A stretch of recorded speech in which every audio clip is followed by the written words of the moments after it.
আজকে বাসার সবার জন্য মামা পোলাও রান্না করেছে। তো আমি এসে দেখি সে পোলাও আর মুরগির মাংস রান্না করেছে। তো আমি বললাম যে আপনি তো মুরগির মাংস রোস্ট এবং গরুর মাংস ঝাল করতে পারতেন। সে বলতেছে না, এই দুইটা আইটেমই। তো আমি এখন আবার ডিম সিদ্ধ করে কিছু ডিমও হালকা ফ্রাই করে নিলাম। যেহেতু মামার রান্না বান্না শেষ হয়ে গেছে, তাই আমি ভাবলাম যে সবার জন্য আজকে একটু ক্ষীর রান্না করি।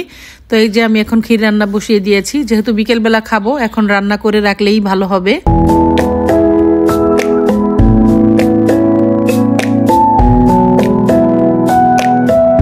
হ্যালো গাইস, আসসালামু আলাইকুম। আমি পুতুলস ফ্যামিলি ব্লগ থেকে পুতুল বলছি। আপনারা সবাই কেমন আছেন? আশা করি সবাই খুব ভালো আছেন। আমি আল্লাহর রহমত আপনাদের খুবই ভালো আছি। তো আজকে চলে আসলাম দুপুরের রান্না বান্না নিয়ে। তো আমি এসে দেখি যে মামা অলরেডি রান্না বসিয়ে দিয়েছে। সে আজকে মুরগির মাংস আর পোলাও রান্না করবে।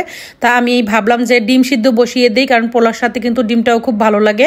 আর এদিকে পানি গরম দিয়েছে পোলাওর ভিতরে দেওয়ার জন্য। তো মামা সবসময় পোলাওর ভিতরে গরম পানি ইউজ করে। আর এইদিকে মামা আমার ছোট্ট বাগান থেকে কিছু মরিচ ছিঁড়ে এনেছে, এই মরিচগুলো পোলাওর ভিতরে দিবে। আর এইদিকে মামা এখন বাটারের ভিতরে চালটাকে খুব ভালো করে নেড়েচেড়ে ফ্রাই করে নিচ্ছে। আর মামার হাতে পোলাওটা সবসময় এত মজা হয়, সে খুব সুন্দরভাবে পোলাওটা রান্না করতে পারে। মামার কিন্তু মুরগির মাংস রান্না করা হয়ে গিয়েছে। তা আমি ঘুম থেকে উঠে এসে দেখি যে মামা মুরগির মাংস রান্না করে ফেলেছে। তো এখন সকাল 9টা বাজে। মামা এত সকালবেলায় রান্না বসিয়ে দিয়েছে। তা আমি ভেবেছিলাম যে গতকালকে মামিদের বাসা থেকে যে সিমগুলো দিয়েছিল, তো এই সিমগুলো দিয়ে আমি মাছ দিয়ে রান্না করব।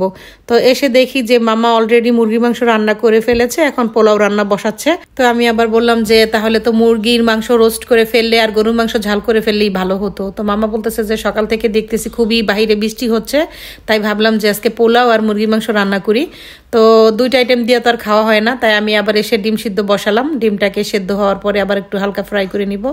আর এই আজকে বাহিরের ওয়েদার দেখুন, বৃষ্টি হয়ে একদম আমার গাছগুলো উলট পালট করে ফেলেছে। তো এদিকে বৃষ্টি চলতেছে আর ওইদিকে মামার রান্না বান্না। এই যে আজকে ওয়েদারও খুবই মেঘলা।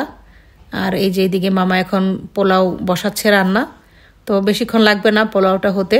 আমার মনে হয় যে 10টার মধ্যেই আমাদের রান্না আজকে কমপ্লিট হয়ে যাবে, কারণ মামা সবসময় সকাল সকাল রান্না বসায়।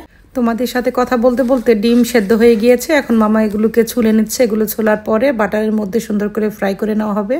ডিমগুলোকে এখন হালকা একটু হলুদ আর লবণ মাখিয়ে ফ্রাই করে নেওয়া হচ্ছে। মামা এই প্লেটের মধ্যে ডিমগুলো উঠায়েন। আর এইদিকে পোলাও রান্না। তো মামার পোলাও রান্নাটা মোটামুটি শেষের দিকেই, হয়তো মামা আর কিছুক্ষণ এটা দমে দিয়ে রাখবে। তো আমি ভাবলাম যেহেতু আজকে 10টার মধ্যে রান্না বান্না শেষ, তো এখন আর কি রান্না করা যায়, তাই আমি ফ্রিজ থেকে 2 বোতল এই যে দুধ নামিয়ে নিয়ে এলাম। কারণ এখানে 3 লিটারের মতো দুধ আছে। তো ভাবলাম যে সবার জন্য আজকে একটু পায়েস রান্না করব। এই যে আমি সালাদ কেটে নিলাম। তো আমার ছোট্ট বাগান থেকে আনা শসা, টমেটো, কাঁচামরিচ, এখানে যা যা আছে সব কিছুই আমার বাগান থেকে আনা। তো নিজের বাগানের শসা দিয়ে, টমেটো দিয়ে, কাঁচামরিচ দিয়ে আজকে সালাদ বানিয়েছি। আজকের মতো তো আমাদের রান্না বান্না শেষ হয়ে গেছে। তো এই যে মামা সবার জন্য পোলাও রান্না করেছে। আর মামার হাতের পোলাও রান্নাটা সবসময় খুব মজা হয়। সে খুব পারফেক্ট পোলাও রান্না করতে পারে। একদম নরমও হয় না, একদম শক্তও থাকে না, একদম খুব সুন্দর করে ঝরঝর একটা পোলাও রান্না করে মামা সবসময়। আর এইদিকে মামা রান্না করেছে মুরগির মাংস। তো আমি বলেছিলাম যে আজকে মুরগি রোস্ট করে ফেলতেন আর গরুর মাংস রান্না করতেন। তো মামা বললো যে বাসাতে কোনো গেস্ট নাই, আমরাই তো খাবো, তাও মুরগির মাংস ঝাল করে রান্না করেছি। আর এদিকে আছে ডিম, সালাদ, আর এখানে আছে ডাল। তো সব কিছু তো রান্না শেষ, তাই আমি এখন বসিয়ে দিয়েছি সবার জন্য একটু ক্ষীর রান্না করব। তাই এখনই রান্নাটা বসিয়ে দিলাম। এখন রান্না করে রাখলে বিকেলে সবাইকে নিয়ে খাওয়া যাবে। যেহেতু এখন দুপুরে লাঞ্চের সময় হয়ে গিয়েছে, তো আমি এখন প্লেটে সবার জন্য খাবার বেড়ে নিচ্ছি। তো আমার ক্ষীর রান্নাটা তো চুলায় হচ্ছে, তো আমি ভাবলাম যে ওটা হতে হতে আমরা এখন সবাই একসাথে দুপুরে খাবার খেয়ে নিব। ওটা তো খাবো আমরা বিকেলবেলা, তো ওটা রান্না করে তো রেখে দিব, এখন দুপুরে আগে খেয়ে নিই। সবাইকে খাবার বেড়ে দিয়ে আমি আমার নিজের জন্য খাবার নিয়ে বসে পড়লাম। তো মামার হাতের পোলাও, তারপরে মুরগির মাংস সবসময় খুব মজা হয়। তো আজকেও আবার আমরা খাচ্ছি। যেহেতু আজকে আমাদের বাসায় কোনো গেস্ট নাই, নিজেরাই খাচ্ছি, তাই খুবই নর্মাল খাওয়া দাওয়া, শুধু মুরগির মাংস, পোলাও। এই তো এখন সবার সাথে আমিও খেতে বসে পড়লাম। আর এই আমার ক্ষীর রান্না, এটাকে অনেকে পায়েসও বলে। তো এটা এখন মাঝামাঝি পর্যায়ে আছে, চালটা এখনও পুরোপুরি কুক হয়নি।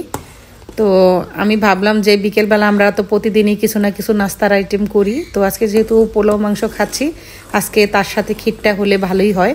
তো ক্ষীরটা এখন রান্না করে রাখবো, বিকেলবেলা সবাই আমরা খাবো।